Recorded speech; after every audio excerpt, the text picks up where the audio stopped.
This story is based on real stories. If you like this type of story, follow this page, because every day we publish new and exciting stories like the ones you will see now.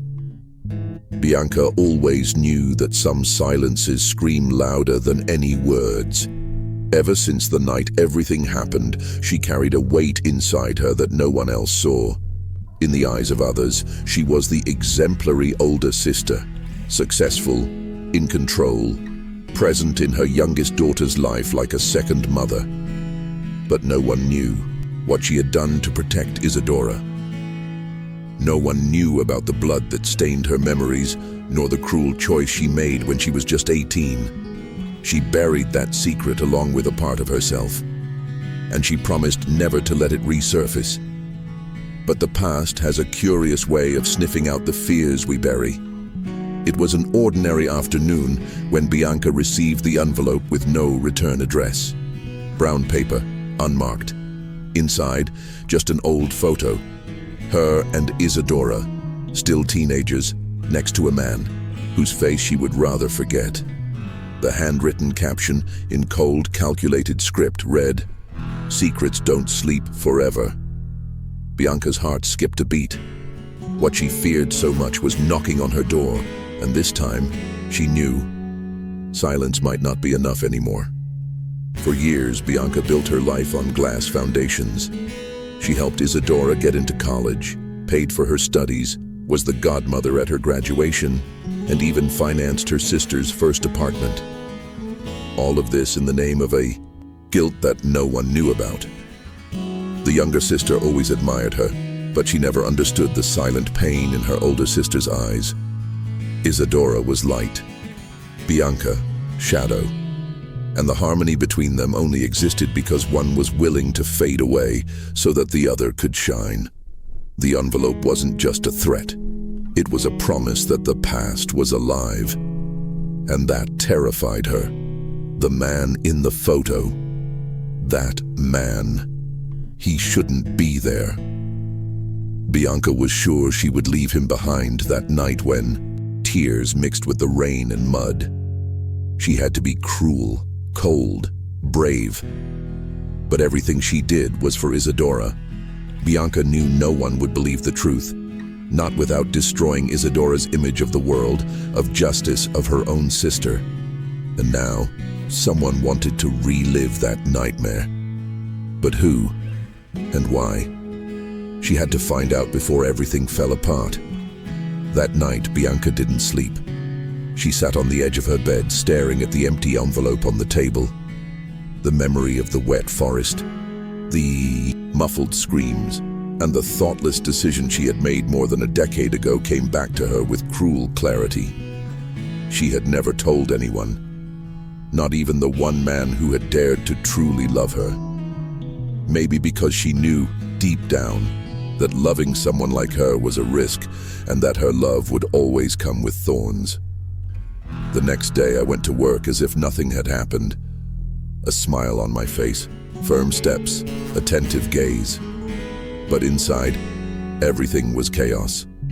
When I opened my computer, I found a new anonymous email.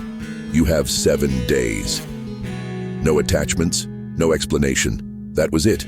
The countdown had begun. What did they expect from her? Confession? Money? Eternal silence?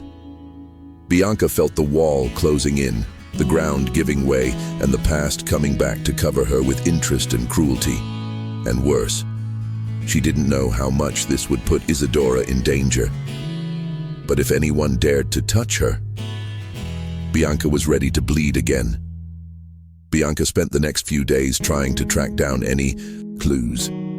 She reviewed memories, old contacts, forgotten files. She went to the old house where she had lived with her parents before everything happened. The walls were peeling, the yard covered in dry leaves. The past was impregnated in that place. She walked to the back, where there was a trail that led to the forest. The same trail, the same path that years ago she had walked with her hands shaking and her heart in pieces. That night had transformed her into something that not even she recognized. A monster, a heroine, maybe both. In the middle of the tall grass, she knelt down in the exact spot where she swore she would never set foot again. That was where he had fallen. That was where she had cried. That was where Isadora had screamed. That was where everything had changed. Bianca never knew if he had really died or if he had just disappeared. She didn't wait to find out. She just ran away. She saved her sister, and she buried the truth under a layer of fear and protection. Now, with the email and the photo, the only certainty was that someone else knew, and that someone wanted to see her break. That night, Bianca went to Isadora's apartment. She brought wine, flowers, and a practiced smile. Her sister was radiant as always. She had just been promoted at the hospital and was starting to plan a trip abroad. As they toasted, Bianca observed every detail with different eyes. The innocent sparkle in her sister's eyes, her light laughter, the trust she unknowingly placed in someone who had done so much to protect her, and at the same time, hidden so much. Isadora looked at her and said, "You're acting strange. Did something happen?" Bianca hesitated but smiled. "Just tired. It's been a tough week at work." Isadora didn't insist, and that was what hurt. The blind trust, the purity of someone who had no idea what her sister had done for her. Bianca wanted to tell her, to say everything. She wanted to scream, but she couldn't. How could she explain that? The blood that protected her also condemned her. How could she reveal that her sister's love had become too heavy a burden? No, it wasn't time yet. But time was against her. The clock was already marking the end of the 4th day. There were only 3 left. And Bianca still didn't know where the threat was coming from. On the 5th day, the second message arrived. This time, a photo of the forest. It had been taken recently. The same clearing, the same place where she had knelt days before. Someone was watching her. They knew her steps, her visits to the past, and they were enjoying the silent terror she lived. The message was more direct now. You know what you did, now they will know too. Bianca trembled. Who were they? The police, the press, or Isadora?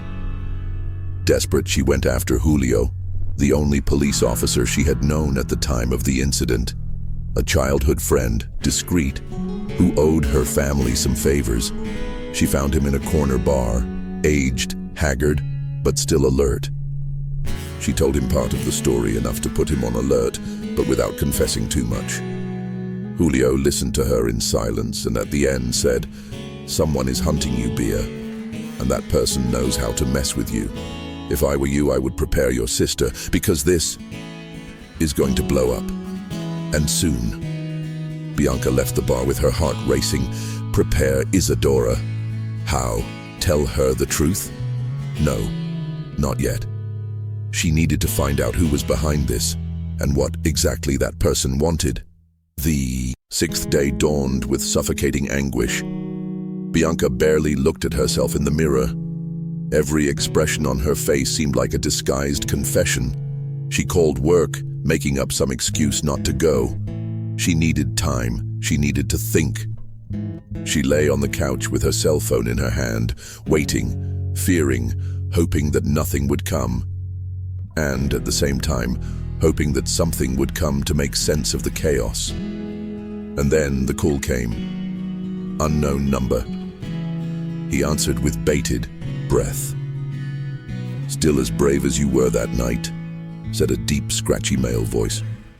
Bianca froze. "What do you want?" he asked, trying to remain firm.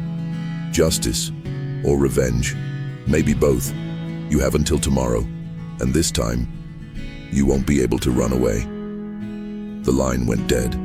No explanation, no details, but Bianca recognized something in that voice, not the timbre itself, but the pent-up anger, the perverse pleasure in seeing her cornered. It was personal. Someone who had been there. Someone who knew. She looked at an old box in the back of the closet, where she kept clippings and photos from the time.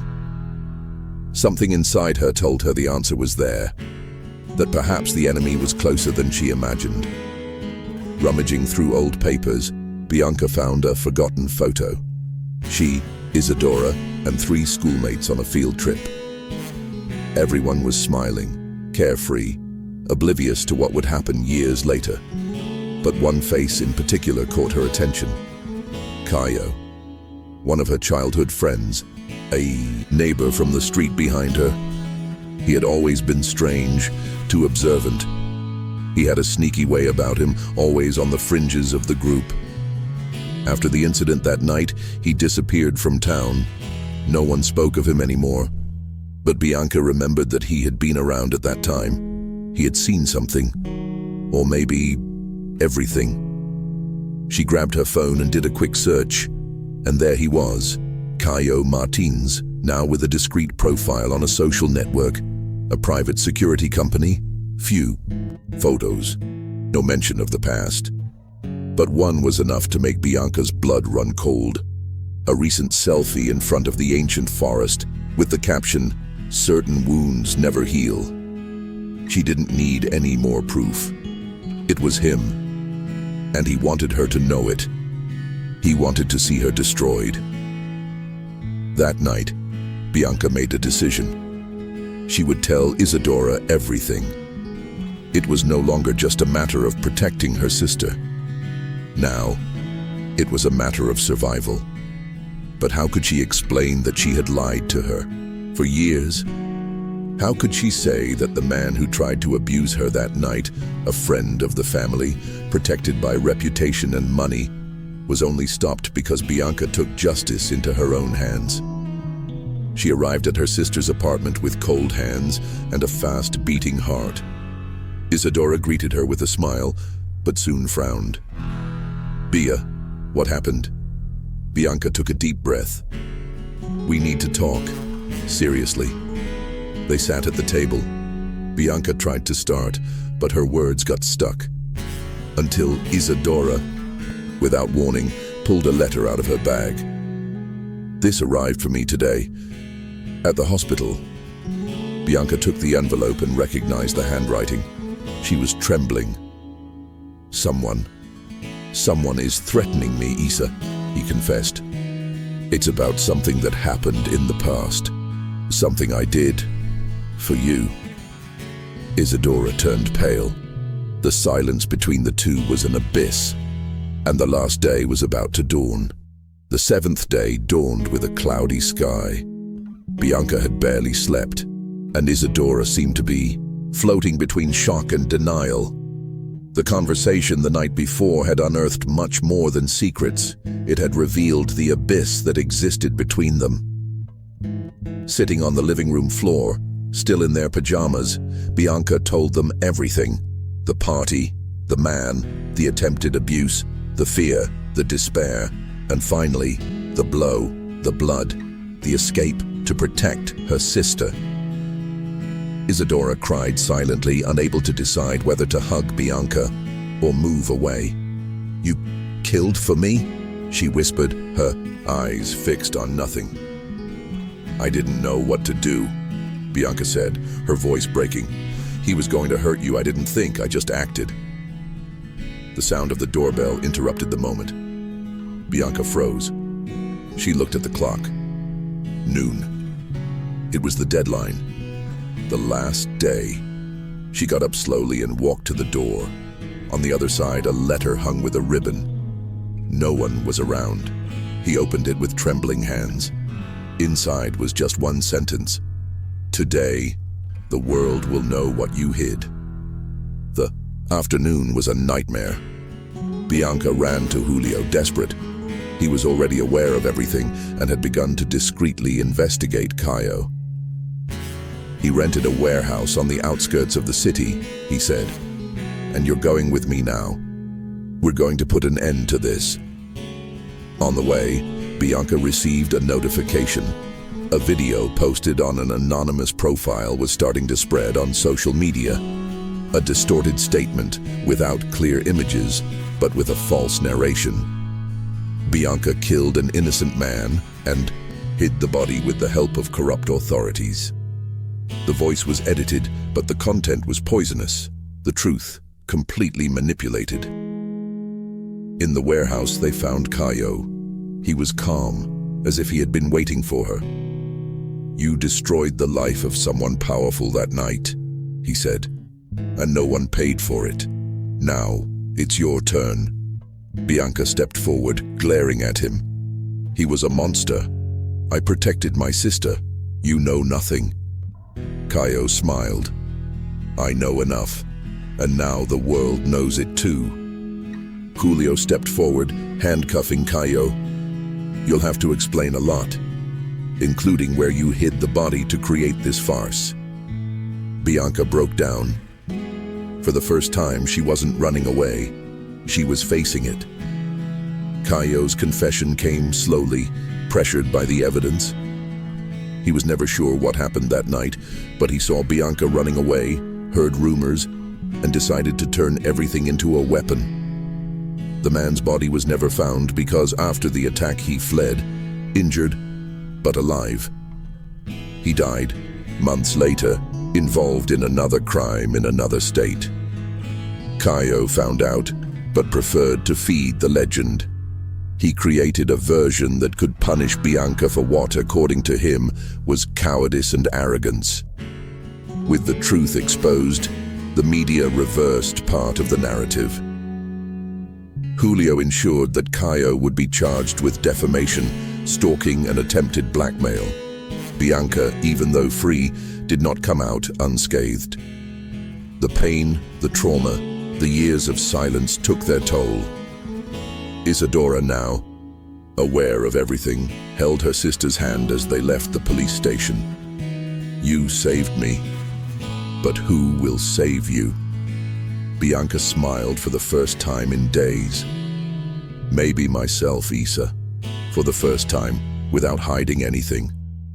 And there, under the clear sky that opened up after cloudy days, Bianca understood. Silence had cost her dearly, but the truth finally set her free.